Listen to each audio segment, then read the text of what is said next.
112-84. OG Anunoby was going crazy from the outset. They were trying to get him the ball. They were really moving the ball around early on. Only 2 guys in double figures for the Portland Trailblazers. They don't look. Nobody on Portland stands out. Knicks 112-84 victory over the Portland Trailblazers. OG Anunoby 23 points. Randle 20 points. Brunson only had 12. Divencenzo had 13. McBride had 16. Quentin Grimes was 17. And it was real easy for them. From the outset, it looked like they were trying to get OG the ball, get him some shots in the corner, whichever corner. He had one in each side of one in each corner. And Randle just wasn't settling. He was 7 of 17, 41% from the field, but 4 3-point shots. He's sticking to his game plan, which is he's not going to settle for shots. And he talked about this, which is amazing in an article with the Athletic. He goes into the fact that he was settling for shots and he's changed his game plan as opposed to last year when he would chuck 8 3-pointers a game. I can't believe that they're moving the ball the way that they did. Brunson is a way better passer than I thought. Granted, it's against the Portland Trailblazers. He had a tough shooting night.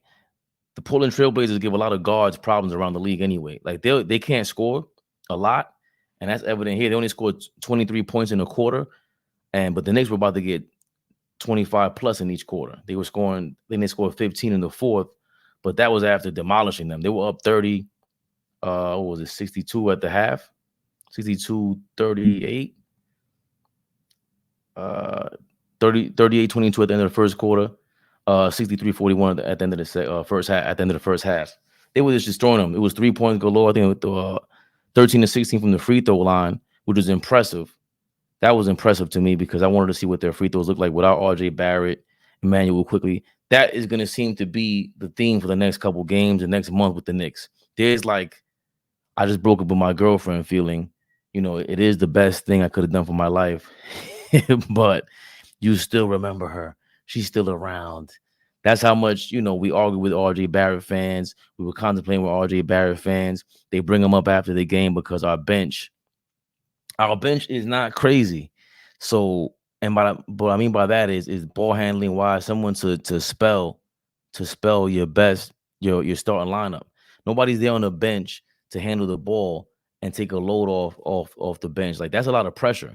So you saw a lot of Randle and Brunson with the second unit in the second quarter.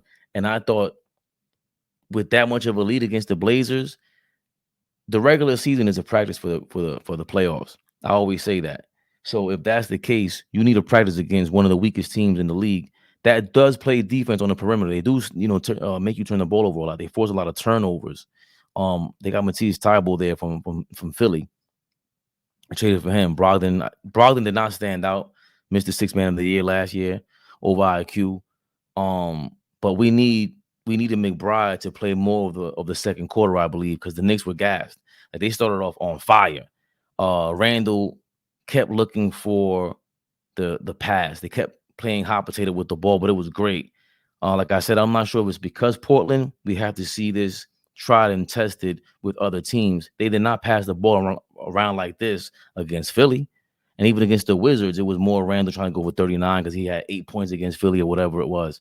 But this was blatantly obvious. They were trying to get OG some points, and he ended up scoring 23, I said, right? 23 points for him. And the one thing that stands out about OG, he reminds me of, in football, you got a ball hawk. Ball hawks, like, anytime they missed a shot, you can see him follow the ball, even if it missed, went in front of him, went in front of another defender. He's making sure he follows the ball and puts pressure on you, even as you grab a defensive rebound. He's like, that 7 feet really does stand out, because when you have that guy hovering over you and you're a team like Portland, it's hard to kind of counter that. Obviously, they're excellent teams with perimeter players. After you get a rebound, you get it to your point guards. They don't really care about that, but it's still something to watch out for. Like, he's really an eagle after a miss. He can tell when he misses a shot. When he grabbed the offensive rebound, it's telling. It's to compare him to Rodman is kind of disrespectful because Rodman is the legendary, um, a legendary guy doing that, and he's a legend, right? But that's what it reminded me of when he spoke about counting the amount of times a basketball spins with each player. Michael Jordan shot the ball, it spun like this many times. I knew where the ball's gonna go based on the spin or whatever it was for a rebound. OG looked like that in the first half. He's locked in and, again, a professional. So 5-0 against ever since we got OG and Anunoby, and they looked amazing. Brunson looked great. These guards are kind of, see how tall they are. Scoot isn't that big, right? He wasn't giving him issues. Anthony Simons wasn't that big, but when I saw Matisse Thybulle on him, you can see him kind of like shifting, and things are going to be harder for Brunson, but he didn't shoot well, and it's okay because the most important stat for me is that he played 25 minutes. He took another charge. That's the one thing I'm always going to repeat. Like, I don't want to see 5 more years of Brunson taking charges like this. Maybe once in a while, give an effort, but I don't want to see him taking charges like this because we need him to finish out this damn contract, man. I need to see him finish this off the right way. Anyone else that stood out with the Knicks, I want to say Randle. Randle truly backing up what he's saying in that post-game interview against Philadelphia, saying he watched himself on tape and he was going over things that how to get better. And even with this article with The Athletic, which I'm going to cover later in the next video on AllBall TV or Friendly Fire, Julius Randle talked about not ever really watching tape of himself. And that's like, I would think that's crazy, but a lot of times I think we take ourselves out of just being a human being. And like, what would you do if you were worth $200 million? You played for the Knicks and you're 25 years old. I think I would be distracted by everything. I don't know if I'd watch myself on tape, right? Like, if you're watching yourself on tape, you're thinking basketball all day long. You're beyond the professional. You're beyond an expert. Like, you're obsessed with this thing. That's not the normal thing. I don't care what profession you're doing. Only like the tech guys really try to get people to do that and have a hub of people to be these kind of obsessed dudes, obsessed people. And I guess the surgery helped Randle sit down for a while. He was bored, and that's what he did, was watch this tape of himself. And I'm almost glad that he did. I'm not almost. I'm certainly glad that he did, because he's doing exactly what I've been saying. And like, for me, I'm like, bro, I didn't play ball like that. So for you to, like, for me to understand that and know that and see that, I feel weird that you're not doing this. And for him to just echo that is amazing. I love him just going forward with that. The Portland Trailblazers, I don't know about you guys, man, but I mean, they're beyond trash. At least with if you're Detroit, right? That's why I'm so upset with Monty Williams. Because let's say with the Pistons, the Pistons, that Asua Thompson kid is amazing. They're amazing. Duran, he looks like he's 28 years old. That guy looks like he could be somebody's uncle right now. He's 20 years old. That was a draft pick, I think, that we sent them for either Alec Burks or whoever it was. They have hope. Like, these teams that suck, it's like the Wizards and the Trailblazers. That should be damn near illegal. Like, you should be fined for being this bad. Like, because tanking is one thing, but you tank and stank. Like, you just dribbling the ball looking like that looks crazy. This looks crazy. This is upsetting. Chauncey Billups, I don't know if I feel bad for him, because he's getting paid a lot of money. He's getting paid a lot of money. So I can't feel bad for Chauncey Billups. But again, it was good to see the Knicks just from the outset destroy them. I didn't look at the rebounds, my bad. 3-point percentage, 37.5% for the Knicks, 20% for the Trailblazers. They shouldn't be shooting 3-pointers. The Knicks, they finished with 20 out of 23, so they didn't miss a free throw in the second half.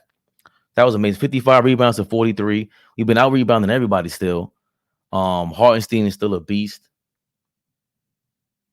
When it comes to the rebounding, Hartenstein 14 rebounds, 9 rebounds, 5 offensive.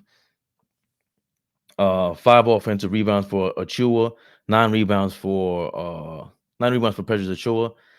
What's my guy? Josh Hart.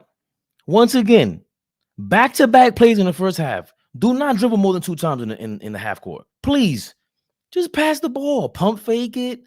Dribble when necessary, but come on, man. And then the Knicks got sloppy at the end of the first half, throwing like 2 outlet passes. They were trying to get you ain't got no rim rockers over there. Only this guy OG probably could do that. But come on, that was getting on my nerves. You want to close this thing out. You don't want anybody to get hurt. They did that. The one thing is, in a game like this, Tibbs, leave McBride out there for the second quarter. Jalen Brunson could have had 15 minutes in his game or 20 minutes in his game. That second quarter, the Knicks look gassed. And this is against the Blazers. Again, we always criticize Tibbs' coaching. Of course, it's harder when you're on the sideline, but you need to, if you're going to leave Randle, there was a moment where they left Randle with the second unit. He did it very well, by the way. He didn't settle. He even took advantage of the fact that, this is the second unit. They're going to give me the foul call even more so, and they did. It was like a lefty runner on the baseline that he hit, and they gave him the foul call. He knew how to work the ref. They sat him down, brought Brunson in to play with the second unit, which I don't think they needed to do that. You should have brought McBride in there and let him finish out the second quarter. We were killing them. Like this, it was over. What's the worst case scenario? Brunson comes back in the third and plays the same amount of minutes anyway. So that was really my only criticism for the Knicks, because this was a major blowout. By the time the third, fourth quarter happened, I got to argue with my wife about materials for the wall and stuff like that. I got to build a wall in my bathroom. So yeah, major win with the Knicks, similar to the 76ers, where the Sixers, the game was out of reach from the beginning as well, and we didn't know. The Knicks playing at this speed also. That's what happens when you have like this balanced team. The Suns were doing a lot of this when they went to the championship. It's like a well-oiled machine. Now they get to know what to do on offense, and they trust each other. Julius Randle trusts, I can get my 30 or 25 points per night. I'm going to get the ball back. I got a guy in the corner who's opening things up for me. I need to get him shooting and get comfortable. They fed him and gave him some confidence. Remember, this is back after RJ Barrett dropped 37 or 36 points with the Raptors. Got everybody missing them. 27 in the first half. Let's get our guy that we traded for some buckets. Let's get the city excited and forget about RJ. But he's going to be staying for a minute. And we think Emmanuel Quickly's better. But we still remember RJ because he has that, that star factor. So, yeah, the Portland Trailblazers suck. It should be illegal. That was horrible.